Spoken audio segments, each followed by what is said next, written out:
Hi friends, welcome back to our channel. എല്ലാവരും ഇപ്പം cooking cast അയണിലേക്ക് മാറ്റിക്കൊണ്ടിരിക്കുകയാണല്ലേ. പ്രീ സീസൺഡ് ആയിട്ടാണ് കാസ്റ്റ് അയൺ വരുന്നതെങ്കിലും ഫസ്റ്റ് യൂസിൽ നമ്മളത് മയക്കിയെടുക്കേണ്ട ആവശ്യമുണ്ട്. വളരെ എളുപ്പത്തിൽ എങ്ങനെയാണ് കാസ്റ്റ് അയൺ സീസൺ ചെയ്തെടുക്കാൻ പറ്റുന്നതെന്ന് നമുക്ക് നോക്കാം. അപ്പോൾ വീഡിയോയിലോട്ട് പോകാം. ഇതൊരു കാസ്റ്റ് അയൺ കടായിയാണ്. കാസ്റ്റ് അയൺ എന്ന് വെച്ചാൽ എല്ലാവർക്കും അറിയാമല്ലോ അല്ലേ.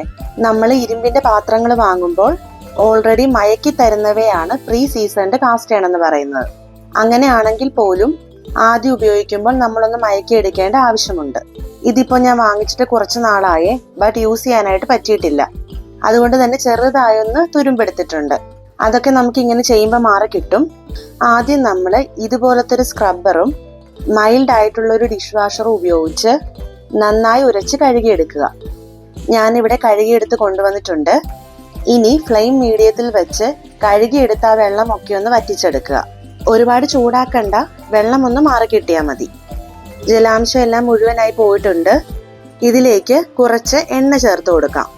ശേഷം ഒരു കോട്ടൺ തുണി കൊണ്ടോ അല്ലെങ്കിൽ ടിഷ്യൂ പേപ്പർ കൊണ്ടോ ചട്ടിയുടെ എല്ലാ ഭാഗത്തും എത്തുന്ന രീതിയിൽ എണ്ണ തേച്ച് കൊടുക്കാം.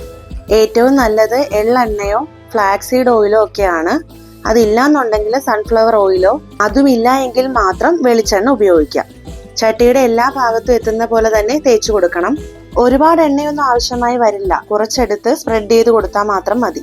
ആദ്യത്തെ പ്രാവശ്യം ചെയ്യുമ്പോൾ കുറച്ച് എണ്ണ ചട്ടിയുടെ താഴ്ഭാഗത്തും കൂടി ചേർത്ത് കൊടുത്തേക്കണം. എണ്ണ എല്ലായിടത്തും നല്ലതുപോലെ ആയിക്കഴിഞ്ഞാൽ വീണ്ടും നമ്മൾ ഫ്ലെയിം മീഡിയത്തിൽ വെച്ച് ചട്ടി നന്നായി ചൂടാക്കി എടുക്കുക.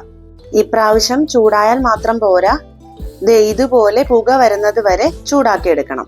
നന്നായി പുക വന്നു കഴിഞ്ഞാൽ ഫ്ലെയിം ഓഫ് ചെയ്യാം. അത് കഴിഞ്ഞിട്ട് ചട്ടി മുഴുവനായി തണുത്തതിന് ശേഷം നേരത്തെ ഉപയോഗിച്ചതിലും വളരെ കുറച്ചു മാത്രം എണ്ണ ഒഴിച്ചു കൊടുത്ത് മുകൾ വശം എല്ലാ ഭാഗത്തും എത്തുന്നത് പോലെ പുരട്ടി കൊടുക്കുക. പുറം ഭാഗം പുരട്ടണമെന്ന് ആവശ്യമില്ല.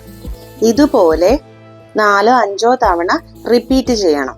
അത്രയും പ്രാവശ്യം ചെയ്ത് കഴിഞ്ഞ് ഒരു മുട്ട ഇതിലേക്ക് പൊട്ടിച്ചൊഴിക്കാം. എന്നിട്ട് ആ മുട്ട നന്നായി ഒന്ന് ചിക്കിയെടുക്കാം. കടായിയുടെ എല്ലാ വശവും ആകുന്ന രീതിയിൽ വേണം ചിക്കിയെടുക്കാന്. മീഡിയം ഫ്ലെയിമിൽ വെച്ച് തന്നെ ചെയ്തെടുത്താൽ മതി. അവസാനം ആ മുട്ട ഒട്ടും തന്നെ ഒട്ടിപ്പിടിക്കാതെ നമുക്ക് കിട്ടും. നന്നായി ചിക്കിയെടുത്തതിന് ശേഷം മുട്ട വേറൊരു പാത്രത്തിലേക്ക് മാറ്റി കൊടുക്കാം. ഇനി ചട്ടി നന്നായി തണുത്തതിന് ശേഷം വെറും പച്ചവെള്ളത്തിൽ കഴുകിയെടുത്ത് നമ്മൾ നേരത്തെ ചെയ്തതുപോലെ തന്നെ വെള്ളം പോകാൻ വേണ്ടി ചട്ടി ഒന്ന് ചൂടാക്കുക. എന്നിട്ട് അകവും പുറവും ഒരൽപ്പം മാത്രം എണ്ണ തേച്ച് കൊടുത്ത് മാറ്റിവെക്കുക. ഇപ്പോൾ നമ്മുടെ കാസ്റ്റ് അയൺ ചട്ടി നന്നായി മയക്കി കിട്ടിയിട്ടുണ്ട്. ഇനി നമ്മൾ ഓരോ പ്രാവശ്യം ഉപയോഗിക്കുമ്പോഴും ഇങ്ങനെ ചെയ്യേണ്ട ആവശ്യമില്ല. ചട്ടി കഴുകിയതിന് ശേഷം ഡയറക്റ്റ് ആയിട്ട് എടുത്ത് ഉപയോഗിക്കാം. പക്ഷേ ഓരോ ഉപയോഗത്തിന് ശേഷവും നന്നായി തണുത്തു കഴിഞ്ഞ് മാത്രമേ കഴുകിയെടുക്കാൻ പാടുള്ളൂ. കഴുകിയെടുത്തതിന് ശേഷം ചൂടാക്കി വെള്ളം വറ്റിച്ച് അകവും പുറവും എണ്ണ പുരട്ടി വെക്കണം. അതുപോലെ തന്നെ കുക്കിംഗ് കഴിയുമ്പോൾ പാകം ചെയ്ത ഫുഡ് അപ്പോൾ തന്നെ മറ്റൊരു പാത്രത്തിലേക്ക് മാറ്റിയിരിക്കണം. പിന്നെ ഫിഷ്, മീറ്റ് ഇതൊക്കെ കുക്ക് ചെയ്യുമ്പോൾ നന്നായി പാകമായി വരുമ്പോൾ അത് തന്നെ ഇളകി വന്നോളൂ. നമ്മൾ കുത്തി ഇളക്കി മറിച്ചിടാനൊന്നും പാടില്ല. ഇപ്പോൾ സീസൺ ചെയ്തു വെച്ച പാത്രം ഒരുപാട് നാളുകൾക്ക് ശേഷമാണ് നമ്മൾ ഉപയോഗിക്കണമെങ്കിൽ മാത്രം ഈ സെയിം രീതി ചെയ്തിട്ട് വേണം എടുക്കാൻ.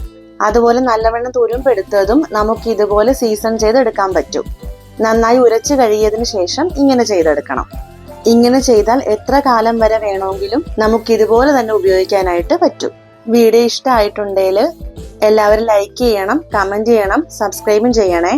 നമ്മുടെ ഈ വീഡിയോ യൂസ്ഫുൾ ആയിട്ട് തോന്നിയിട്ടുണ്ടെങ്കിൽ ലൈക്ക് ബട്ടണും ഷെയറും ഒക്കെ കിടക്കുന്ന ആ ഭാഗത്ത് ഹൈപ്പ് എന്നൊരു ഓപ്ഷനും കൂടെ കാണുവേ.